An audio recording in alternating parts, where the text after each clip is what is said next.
John Miller lived a life so ordinary that it almost felt invisible. He was 32 years old, single, and worked as a mechanic in a small town called Maplewood, nestled between rolling green hills and dense forests. His days followed a predictable rhythm. Wake up at 6 in the morning, grab a quick cup of coffee from the kitchen, and head to his garage by 7. There he spent hours fixing cars for the locals, listening to the hum of engines and the chatter of customers who came in with everything from flat tires to overheated radiators. By evening, John would return home exhausted but content, eat dinner alone, and settle into his worn-out couch to watch sci-fi movies late into the night.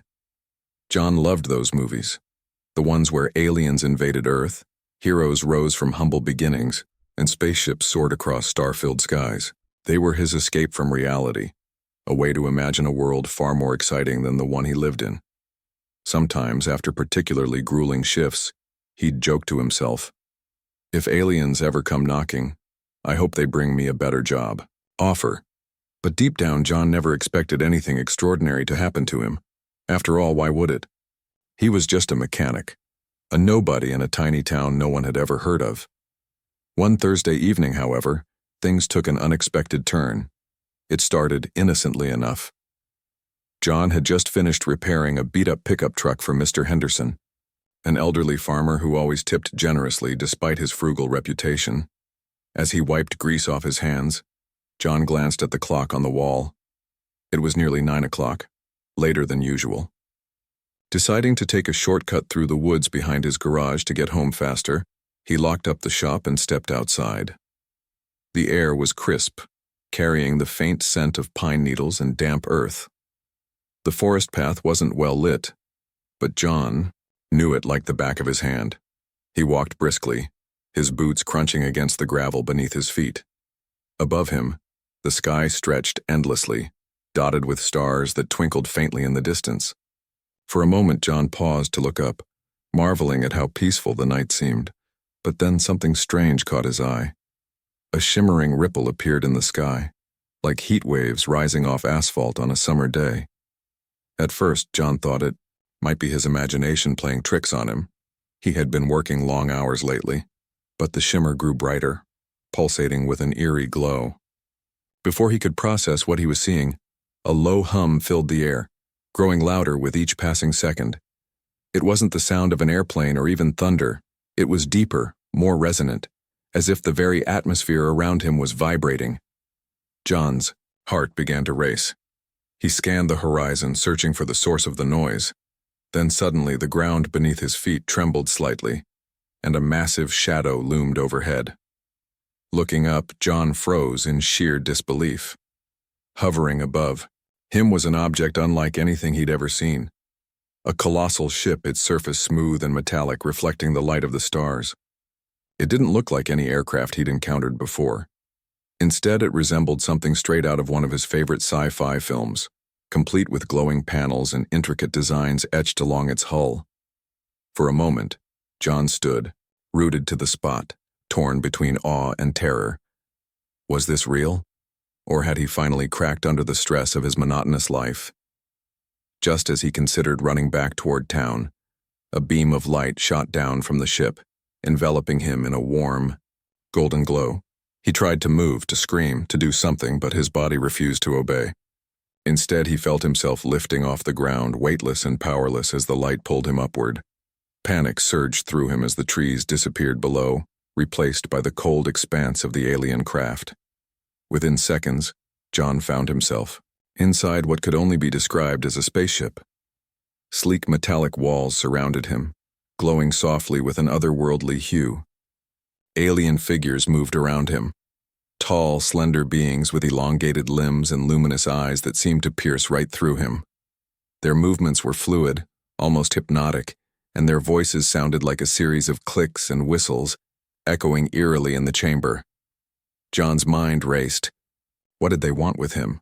Why had they chosen him of all people? He tried to speak, to ask questions, but no words came out. All he could do was stare wide-eyed as the aliens approached, their glowing eyes fixed intently on him. Just when he thought he was about to become part of some extraterrestrial experiment, a human voice broke through the chaos. "Stand down. barked a commanding female voice. Turning his head, John saw a woman dressed in a sleek black uniform adorned with insignias he didn't recognize. She strode confidently into the room, her presence immediately silencing the aliens. With a simple wave of her hand, she ordered them to step back. "We need him awake and coherent," she said firmly, her tone leaving no room for argument. Then, without another word, she turned and left the room, leaving John alone with his racing thoughts. Confusion overwhelmed him. Who was that woman? And why had she intervened? More importantly, what was going on? As the initial shock began to wear off, John realized that his ordinary life was now a distant memory. Whatever lay ahead, he knew one thing for certain: nothing would ever be the same again. The room fell silent after the mysterious woman left, leaving John alone with his thoughts and the towering alien figures who now stood motionless at the edges of the chamber. His heart pounded in his chest as he tried to process what had just happened. One moment he was walking home through the woods, minding his own business, and the next, he was aboard an alien spaceship, surrounded by creatures that looked like they belonged in one of his late-night sci-fi movies. It was surreal, terrifying, and utterly incomprehensible. Still suspended in the beam of light, John felt a strange warmth spreading through his body. At first it was comforting, almost soothing, but soon it began to tingle, then burn, until he could feel every nerve ending in his body firing at once. He clenched his teeth, suppressing a groan as the sensation intensified. Then, without warning, the light vanished, and he collapsed onto the cold metallic floor with a thud. Gasping for air, John blinked rapidly, trying to adjust to the dim lighting of the chamber. His muscles ached and his head spun as if he'd been spun around in circles for hours. Before he could gather his bearings, the aliens moved again. Two of them approached him cautiously, their elongated limbs gliding gracefully across the floor. They carried what looked like a small device, a smooth, oval-shaped object glowing faintly blue. Without saying a word, or making any sound at all, they pressed the device against his temple. A sharp jolt coursed through his brain, followed by a flood of images and sensations so vivid they felt real. John saw flashes of unfamiliar landscapes, cities floating in the clouds, oceans filled with bioluminescent creatures, and skies painted with colors he couldn't name. He heard voices speaking languages he didn't understand, yet somehow he grasped fragments of meaning. The experience lasted only a few seconds, but when it ended, John was left dazed and disoriented, clutching his head as if trying to hold it together. What was that? He stammered, looking up at the aliens. But they offered no response, merely stepping back into their original positions as though nothing had happened. For the first time since arriving on the ship, John noticed how eerily silent everything was. Even the hum that had accompanied his initial ascent had faded, replaced by an unsettling stillness. Moments later, the door slid open once more, and the woman from before re-entered the room. This time, she wasn't alone. Behind her trailed two humans dressed in similar uniforms, their faces stern and focused. She walked over to John, crouching down slightly so she could meet his gaze directly.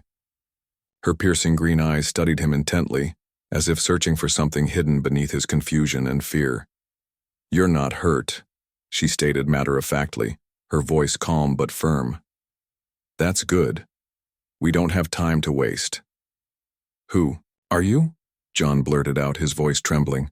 "What do you want with me? Why am I here?" The woman hesitated for a brief moment before responding. "My name is Commander Elena Vega," she said. "And you, Mr. Miller, are far more important than you realize." "Important?" John repeated incredulously. "I'm nobody. I fix cars for a living." Vega raised an eyebrow, unimpressed by his outburst. "Not anymore," she replied cryptically. Then, turning to one of the other humans, she gestured toward John. "Get him cleaned up and fed. We'll debrief him shortly." With that, she turned on her heel and exited the room, leaving John even more bewildered than before. The remaining humans exchanged quick glances before approaching him. One of them extended a hand, helping him to his feet, while the other handed him a bottle of water. Despite his lingering fear, John accepted the gesture gratefully, taking a long sip to steady himself. Over the next hour, John was led through a series of corridors, each more futuristic and awe-inspiring than the last. The walls shimmered with soft ambient light, and the floors seemed to pulse gently underfoot as if alive. Along the way, he caught glimpses of other beings, humans and aliens alike, all moving with purpose, their expressions serious and determined. It was clear that whatever was happening here was no ordinary event. Eventually, John was brought to a small, sterile room where he was given fresh clothing and a hot meal. The food tasted bland but satisfying, and for the first time since arriving, John allowed himself to relax, if only for a moment. As he ate, the human escorts explained that he would soon be briefed on his situation, but not until Commander Vega deemed him ready. Frustrated by the lack of answers, John pressed them for details, but they remained tight-lipped, offering only vague reassurances that everything would become clear in due time. After finishing his meal, John was escorted to another chamber, this one larger and more elaborate than the others. At its center stood a massive holographic display, projecting a three-dimensional map of Earth and its surrounding space. Surrounding the display were several workstations manned by both humans and aliens, their attention fixed on screens displaying streams of data and coordinates. Commander Vega awaited him there, standing near the edge of the hologram with her arms crossed.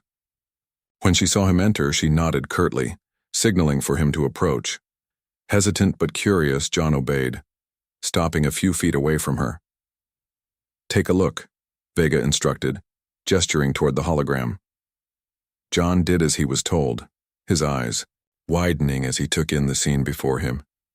Dozens of massive ships, some larger than cities, orbited Earth, their sleek designs unmistakably alien. Between them floated smaller vessels darting back and forth like insects.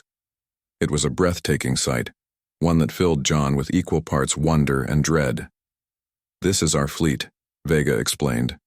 "Or rather, your fleet." "My fleet?" John echoed, his voice barely above a whisper. "What are you talking about?" Vega sighed, clearly growing impatient with his questions. "Let me put it this way," she began. "For decades, humanity has known that we aren't alone in the universe. We've prepared for this day, building weapons, defenses, and ships capable of rivaling anything these invaders can throw at us. You, Mr. Miller, are part of that preparation." "But I'm just a mechanic," John protested, throwing up his hands in frustration. "How can I possibly be involved in something like this?" "That's where you're wrong," Vega countered, sharply. "You may think you're ordinary, but you've been chosen for a reason. All will be revealed in time." As much as John wanted to argue further, he knew there was no point. Whatever secrets lay ahead, he had no choice but to face them head on. Little did he know the journey he was about to embark on would change not only his life but the fate of humanity itself. John stared at the holographic display, his mind struggling to process what Commander Vega had just told him. Ships, dozens of them, orbited Earth, sleek and deadly, their designs far beyond anything humanity was supposed to be capable of creating. And somehow he was part of this. It didn't make sense. He wasn't a soldier, a scientist, or even someone remotely qualified for something like this. Yet here he was, standing in the middle of an alien spaceship, being told that he had a role to play in humanity's defense against an interstellar invasion. Commander Vega must have noticed the disbelief written all over his face, because she sighed and stepped closer to him. "I know it's hard to believe," she said, her tone softening slightly. "But trust me when I say you're not alone in this. Thousands of others like you have been activated already. You're just late to the party." "Activated?" John repeated, his voice tinged with confusion. "What does that mean?" Vega exchanged a glance with one of the other humans nearby before turning back to him. "It means your programming has been triggered. You've been trained for this moment, though you don't remember it yet." "Trained?" John frowned, shaking his head. "No, you've got the wrong guy. I've never been trained for anything like this. My biggest accomplishment is fixing Mr. Henderson's tractor last week." Vega smirked faintly but quickly regained her composure. "That's because your training wasn't voluntary or conscious. Decades ago, humanity realized we couldn't rely solely on conventional forces to defend ourselves if aliens ever came knocking. So we developed sleeper agents, ordinary people implanted with advanced subconscious programming designed to activate under specific circumstances. When the time came, they'd step up without hesitation. John blinked, trying to wrap his head around what she was saying. Sleeper agents, subconscious programming. It sounded like the plot of one of his sci-fi movies, not real life. So, you're telling me I'm some kind of secret weapon? That's insane. It's necessary, Vega replied firmly. The aliens out there. She gestured toward the hologram. They've been probing us for years, testing our defenses, waiting for the perfect moment to strike. We knew we couldn't stop them with brute force alone. That's why we created people like you. Ordinary citizens who could blend in until needed. Before John could respond, Vega reached into her pocket and pulled out a small metallic object. It looked like a badge, etched with intricate symbols that shimmered faintly in the light. She held it out to him. "This belongs to you," she said simply. Hesitant, John took the badge, feeling its weight in his hand. As soon as his fingers closed around it, a surge of energy coursed through his body. Memories flooded his mind. Images of combat simulations, strategic planning sessions, and hours spent piloting spacecraft in virtual environments. He saw himself working alongside teams of humans and aliens, learning techniques and tactics he never thought possible. These weren't dreams or fantasies, they were memories buried deep within his subconscious, now brought to the surface. John staggered back, clutching his head as the wave of information overwhelmed him. What is happening to me?" he gasped. "You're remembering," Vega explained calmly. "Your training is resurfacing. Everything you need to know is already inside you. You just have to access it." For several minutes, John stood there, trying to steady his breathing as the flood of memories slowly subsided. When he finally looked up, his expression had changed. Gone was the bewildered mechanic who had stumbled into this situation by chance. In his place stood someone more confident, more determined, a man beginning to understand the gravity of his role. "So, what happens now?" John asked, his voice steadier than before. "Now," Vega said, "we prepare you for the fight ahead. The aliens won't wait forever, and neither can we." Over the next few days, John underwent intense retraining to fully awaken the skills embedded in his subconscious. He was introduced to a team of specialists, both human and alien, who worked tirelessly to bring his dormant abilities to the forefront. They taught him how to operate the advanced weaponry aboard the starships, how to analyze enemy movements, and how to coordinate attacks with precision. Each session pushed him further, challenging him in ways he never imagined. At first, John struggled. The technology was unlike anything he'd ever encountered, and the sheer scale of the operation was overwhelming. But as the days passed, he began to adapt. The memories from his subconscious training merged seamlessly with his newfound knowledge, allowing him to grasp concepts that would have seemed impossible just weeks earlier. One of the most surprising aspects of his training was the camaraderie he developed with the alien members of his team. Initially wary of them, John soon realized they shared a common goal: protecting Earth from destruction. Their unique perspectives and abilities complemented his own, creating a synergy that made their efforts even more effective. Despite his progress, doubt lingered in the back of John's mind. Could someone like him really make a difference? Sure, he had the skills now, but facing an entire alien armada was a different story. What if he froze under pressure? What if he failed? His fears were compounded by the growing tension aboard the ship. Reports poured in daily about increased activity among the alien fleet. Smaller scout ships probed Earth's atmosphere, testing its defenses and gathering intelligence. Humanity's hidden fleet responded with surgical strikes, destroying the invaders' probes before they could retreat. But it was clear that these skirmishes were only the beginning. A full-scale assault was inevitable. During one particularly grueling training session, John found himself venting his frustrations to Vega. "How am I supposed to lead anything?" he demanded. "I'm just a mechanic. Why me?" Vega placed a reassuring hand on his shoulder. "Because you're exactly who we need," she said. "You may not see it yet, but you're stronger than you think. This isn't just about skill, it's about heart. And yours is ready to fight." Her words struck a chord deep within John. For so long, he'd lived a life defined by routine and mediocrity. Now, faced with the challenge of a lifetime, he realized he had two choices: shrink away or rise to the occasion.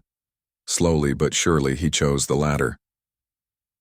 As the final preparations were made for the impending battle, John found himself spending more time in the observation deck. From there, he could see Earth suspended in the vastness of space, a fragile blue marble surrounded by stars. It was both beautiful and humbling, a reminder of what they were fighting for. Every time he looked at it, he felt a renewed sense of purpose. The aliens had underestimated humanity, assuming they were weak and unprepared. They hadn't counted on Earth's hidden fleet or the sleeper agents scattered throughout its population. And they certainly hadn't expected someone like John Miller to step up when it mattered most. Though the road ahead was uncertain, John knew one thing for sure: he wouldn't let them down. Whatever happened next, he was ready. The days leading up to the final confrontation felt like a blur for John. Every waking moment was consumed by training, strategy meetings, and simulations designed to prepare him, and humanity, for the battle that loomed on the horizon. Despite his growing confidence, John couldn't shake the gnawing fear that clung to the edges of his mind. He wasn't a soldier or a leader. He was just a mechanic who had somehow been thrust into the role of Earth's defender. What if he made a mistake?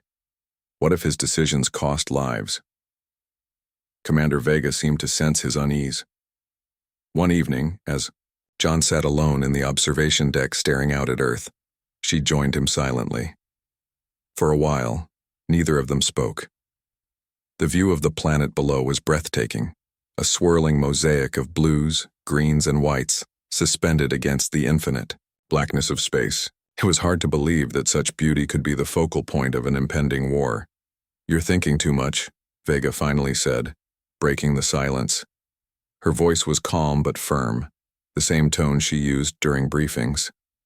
"It's normal to doubt yourself, especially when you're facing something this big, but remember why you're here." John glanced at her, his expression troubled. "I keep wondering if I'm ready for this, if any of us are ready." Vega nodded, acknowledging his concern. War is never easy, and no one ever feels completely prepared. But we don't have the luxury of hesitation. The aliens out there, they've underestimated us. They think we're weak, divided, and unprepared. And maybe we were once, but not anymore. She gestured toward the holographic display nearby, which showed the positions of both humanity's hidden fleet and the alien armada. "Look at what we've built. Look at how far we've come. We didn't get here by doubting ourselves. We got here because people like you stepped up when it mattered most." Her words resonated with John, though they didn't entirely erase his fears. Still, he found himself nodding slowly. "I guess I just need to trust that I can do this," he murmured. "That all of us can." "That's the spirit," Vega replied with a faint smile. Then, turning serious again, she added, "Tomorrow, everything changes. Be ready." The next morning, alarms blared throughout the ship, jolting everyone awake. The time had come. The alien fleet had begun its descent toward Earth, their massive ships casting long shadows over the planet's surface. Humanity's hidden fleet responded immediately, emerging from their hiding places beneath the oceans, within asteroid belts, and behind cloaking fields in deep space. Thousands of starships materialized in orbit, surrounding the invaders in a dazzling display of power. John stood on the bridge of the flagship Aegis Dawn, his heart pounding as he surveyed the battlefield through the viewport. Below him, Earth glowed softly, its cities twinkling like stars scattered across its surface. Above, the alien armada loomed menacingly, their ships bristling with weapons and glowing with ominous energy. Between them floated humanity's fleet, smaller, in number but no less formidable. Each vessel gleamed with cutting-edge technology, its design sleek and deadly. As the designated leader of the operation, John took his place at the command console, flanked by Vega and a team of human and alien specialists. His badge, the one that had unlocked his memories, rested securely on his chest, its symbols glowing faintly as if attuned to the gravity of the moment. Though nervous, John felt a strange sense of clarity wash over him. This was it. There was no turning back now. "Status report," John ordered, his voice steady despite the chaos unfolding around him. "All systems online," replied one of the technicians. "Weapons primed and ready. Shields at maximum capacity.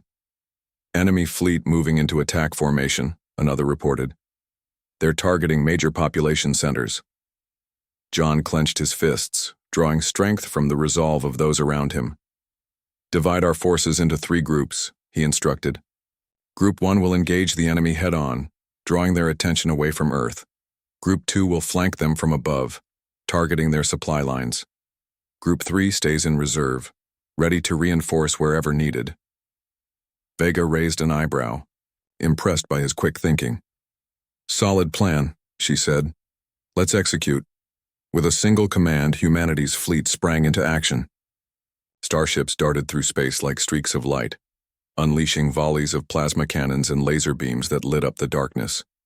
The aliens retaliated fiercely, their ships firing barrages of energy projectiles that exploded in brilliant bursts. The battle quickly escalated into a chaotic dance of destruction, with both sides exchanging blows in a desperate struggle for dominance. From the bridge of the Aegis Dawn, John coordinated every move, his instincts honed by weeks of training. He directed attacks with precision, anticipating the enemy's maneuvers and countering them before they could gain ground. Under his leadership, humanity's fleet executed maneuvers so flawless they seemed almost choreographed. Even the aliens appeared taken aback by the ferocity and coordination of the resistance. Despite their initial advantage, the invaders began to falter. Their larger ships struggled to maneuver effectively in the tight confines of Earth's orbit, leaving them vulnerable to ambushes. Smaller scout ships attempted to break through the defensive perimeter, only to be intercepted and destroyed by agile human fighters. Slowly but surely, the tide began to turn in humanity's favor. But the fight was far from over. As the hours dragged on, casualties mounted on both sides. Several human ships were lost, their crews sacrificing themselves to protect Earth. Each loss weighed heavily on John, reminding him of the stakes they were fighting for. Yet even in the face of tragedy, he refused to give up. Instead, he drew inspiration from the bravery of those around him, channeling their courage into his own resolve.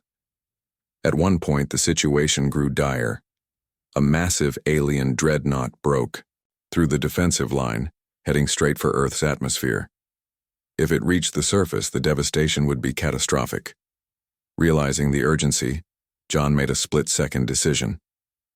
"Vega, take control of the fleet," he said, his voice filled with determination. "I'll handle the dreadnought." Before anyone could protest, John boarded a smaller fighter craft and launched himself into the fray.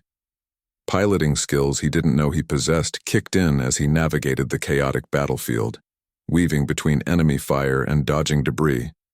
With unshakable focus, he closed in on the dreadnought, targeting its weak points with surgical precision.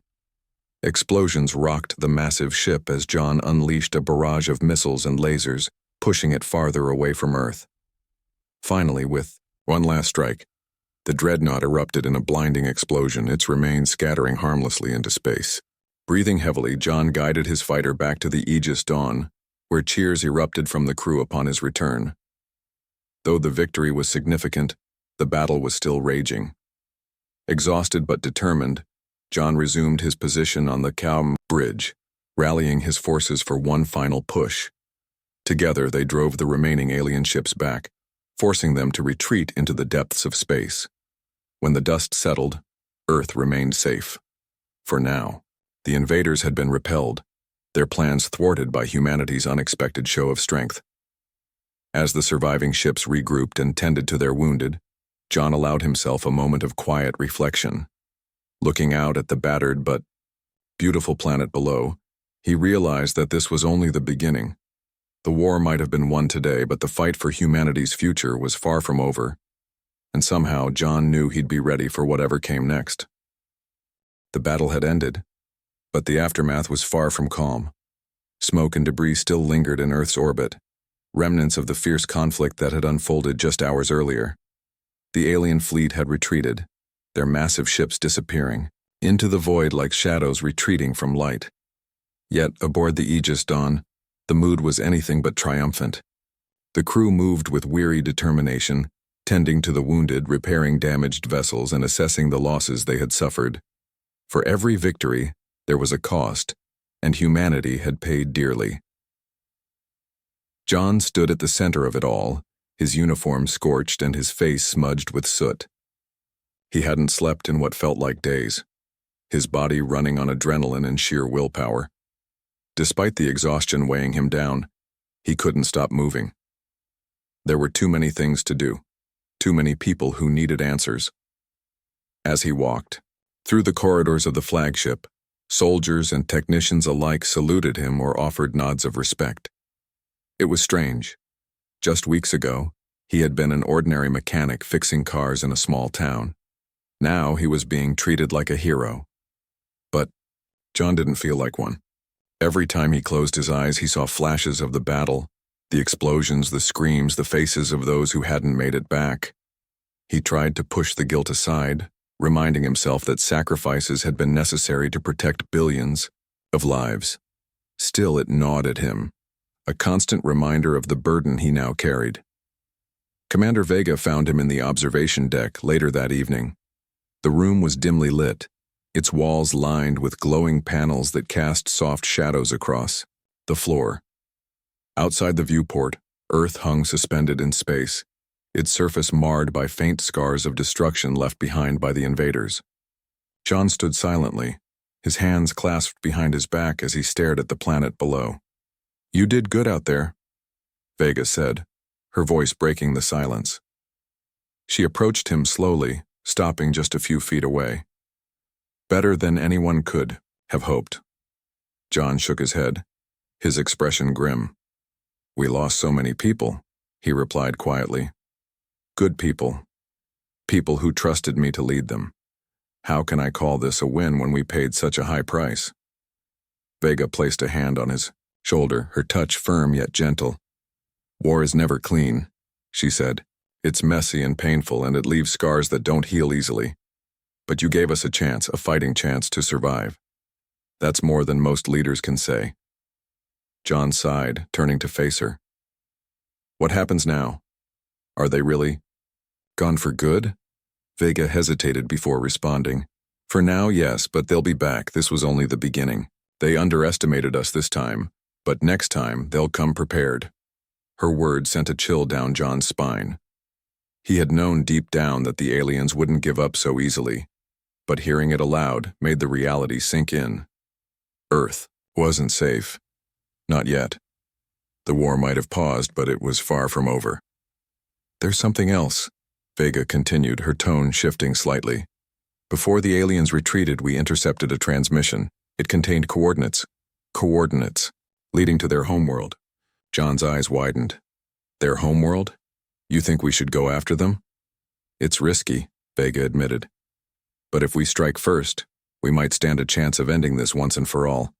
We can't let them regroup and return stronger than before." John nodded slowly, understanding the logic behind her suggestion.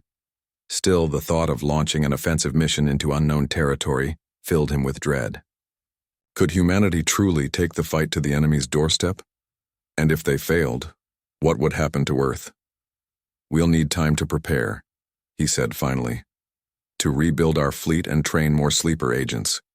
If we're going to do this, we have to do it right." "Agreed," Vega replied. "But you'll need to make the call. The decision rests with you." For a moment, John was silent, the weight of responsibility pressing down on him. He had never asked for this role, never imagined himself leading humanity into battle. Yet here he was, standing at the crossroads of history, tasked with deciding the fate of an entire species. "I'll do it," he said at last, his voice steady despite the turmoil inside him. If it means protecting Earth, I'll do whatever it takes. In the days that followed, news of humanity's victory spread across the globe. Cities erupted in celebration, streets filled with cheering crowds waving flags and banners. For the first time in recorded history, humanity stood united, not as divided nations, but as a single species defending its home. Governments set aside their differences, pooling resources and knowledge to strengthen Earth's defenses. Scientists worked tirelessly to reverse engineer alien technology, while engineers built new starships capable of taking the fight to the enemy. John returned to Maplewood briefly, though nothing about his life there felt the same. His garage remained untouched, tools neatly arranged on shelves waiting for a mechanic who no longer existed. Neighbors greeted him warmly, congratulating him on his heroics, but John couldn't shake the feeling that he no longer belonged. He had seen too much, done too much to ever go back to the way things were. Instead, he threw himself into preparations for the upcoming mission. Sleeper agents were activated worldwide, their numbers swelling as humanity rallied together. Training facilities sprang up in secret locations, hidden beneath mountains and oceans where soldiers honed their skills alongside alien allies. New weapons were developed, each more advanced than the last, designed to give humanity the edge it needed against a superior foe. Through it all, John remained focused, driven by a sense of purpose he had never known before. He spent countless hours poring over maps of the alien homeworld, studying strategies and formulating plans. When doubt crept in, he reminded himself of why he was doing this: for Earth, for the future, for everyone who had sacrificed everything to get them this far. Finally, the day of departure arrived. Thousands of starships assembled in orbit, their sleek designs gleaming under the light of the sun.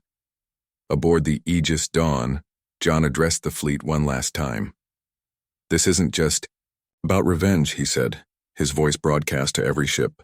"It's about survival, about proving to ourselves and to the universe that we won't back down without a fight.